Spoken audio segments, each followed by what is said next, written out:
Har'as immoo maal qabattee nuuf dhuftee yoo jettanii bakka kanatti yoo Waaqayyo na gargaaree na milkeessee hojii suuqii wayii jalqabuudhaaf kunoo seenee qulqulleessaa xaxxaragutti jira. Viidiyoo laayikii gochuun jalqaba. Akkasuma akkaataa amantaa keessaniitiin iyyuu hundi keessanuu na bira dhaabbadhaa. Tsalootii kadhannaa du'aayii keessaniitiin jecha. Kunooti egaa bakki kun eessadha? Maaltu hojjetamee akkamitti kan jedhu xiqqoo ammarraa isiniif hima. Viidiyoo isinitti dheeressuu hin barbaadu. Kun egaa manuma keenya bira gibbima keessatti wanti kun naaf hojjetamee qophaa'ee haala kanaatiin xumuramee cufamee ture. Amma bannee ilaallaa walumaan keessa seennee ni qulqulleessu yookaan immoo xaxxaraguuf hin deemaa jira. Meeshaatti galchuudhaaf erga dhufee ija tokko fixee ija lammaffaa qabadheetiin jira gatoo hojiin jalqabeen kun immoo haaluma tokko mimmijeessuutiin ture. Amma kanaan booda garuu dirqama hojii hojjechuun qaba. Achi yeroo dhufnu achitti sammuun keenya hojiitti biisitaa waan ta'eef gara biyyaatti yeroo gallu dafnee kallattiimaan gara hojiitti hin gallu taanaanii tokkoffaa akka achi deebinuudhaaf illee yaadni keenya nu jalaa hatamuu danda'a. Waan baay'eetu nama mudata waan ta'eef. Dirqama hojii hojjechuun haa xiqqaatu haa guddatulleeti. Kunoo amma kana keessa seeneetiin jira keessisa. Warri haaraa taatan sabiskiraabii godhaatii laayikii godhaa haga xumuraatti waliin tura. Kuni laameraatu hojjetame jechuudha. Jallisaa dhagaatiin hidhamee akkasuma laftisaa akkuma argitan lishootiin hojjetame. As keessatti immoo wantoota meeshaanii suuqeef ta'an irra taa'anii haala kanaan hojjetamee jira.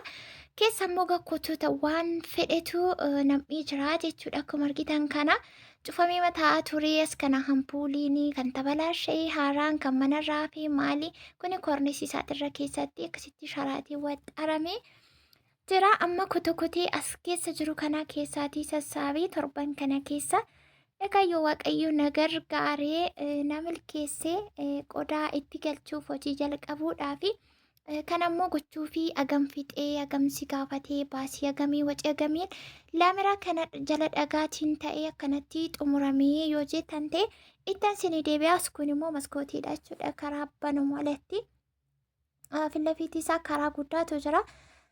Karaan isaa karaa lammaffaarra nuti kan jirru ispaaltiiratoon ta'anii karaa lammaffaarraa jechuudha. Kuni manuma bira yookaan immoo gibbiima keessatti jechuudha. Kunoo amma kana keessa seeneetiin jira. Egaa waaqaa gaditti namni nama barbaachisa, namni namaaf qoricha. Nama keessaa immoo naaf Waaqayyo nama gaarii, nama akka garaa koo, nama yaada koo naaf hubatu naaf kenni. Yaada kanas immoo kan naa kaase abbaa warraati jechuudha. Abbaa warraa biyya namaa turtee maal jettee dadhabdee dhufta waan ta'eef erga hojiin hojjedhattee karoora qabaattee bakkuma kanatti waan xiqqoon asuma gibbii keessa mana biratti siifaa hojjetamuun alatti yoo bakkee baatee kireeffatte kiraan manaa guyyumaan lakkaa guyyaa tokko dadhabuu dandeessaa waan tokko si mudachuu danda'a. Hagati haftii gaafati haftisii haftiin jedhamu kiraan manaa kiraama manaati waan ta'eef asitti immoo kan keetii mana kiraan qabdu asuma keessatti fataa jettee waan dandeesse hojjettaa kan jedhuun yaadanaa kaasee irratti walii galle haala kanaatiin xumuree bareechee miidhagsee na eegee jechuudha. Sabjechaan qabu waaqaa gaditti amma gara isaatti hin deebi'u. Waan biraa keessa na jalaa gala waan ta'eef kunoo akkuma argitanii as kanatti qodaa sirras keessa jiru innis immoo mismaaraa ciccitaa waan tokko asumatti naqeera jechuudha. Asumatti naqee dhiiseera. Amma akkuma argitanii banee keessaatii funaanaa xaragaatiin jira. Viidiyoon ani isinii gabaabsa. Isa kanagaa akkuma isiniin jedhee manni kiraanii amma kana hin argamu. Akkasuma immoo kooliideriinis biyya qotee qofforii diddiigee babal'eessera waan ta'eef kana yeroon isiniin jedhu abdii isin kutachiisu miti ni jira. Hojiin ni hojjetama. Akka humna keessaniitti buna barandaallee yoo ta'e mana rifeensaa qaxaramtanillee yoo ta'e eessumayyuu taanaan fayyaa qabannaanii waaqa isin gargaarechi nagaan galtan taanaan warri waan akkasii haala mijeeffannee hin qabnu akkam goonaa kan jedhu yaada biraa keessan galiina.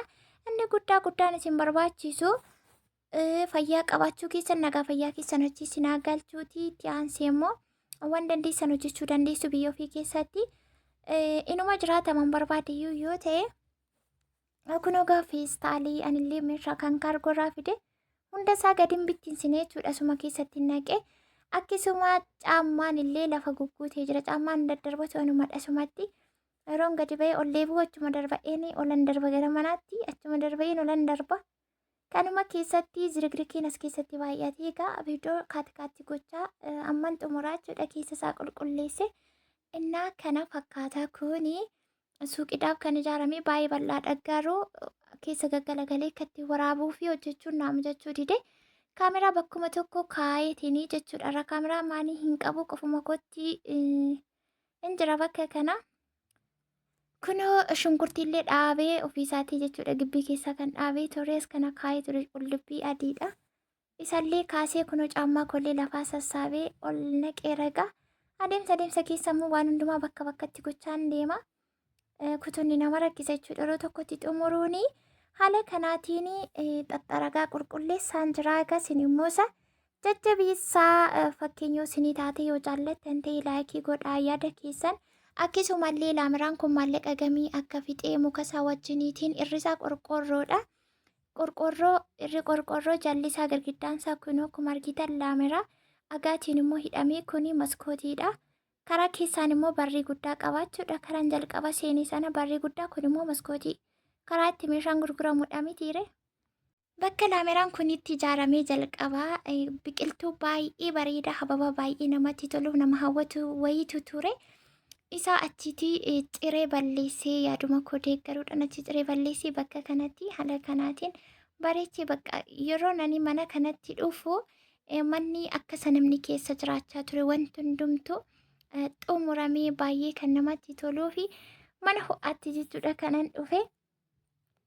Egaa nama akkasii waaqayyo siniif haa laatu wanti hundumtuu jireenyas ta'ee gaariis ta'e hamaas ta'e filatanii otoo hin taane hireen ofii achuma taa'ee nama eeggataa kunoo gara xumuraatti fidee keessaa sassaabee sarakkabee qoshaashaa isaa xaragee alatti gadi baaseetiin jira jechuudha. Kuni gibbii keenya karaa fuuldura isaati.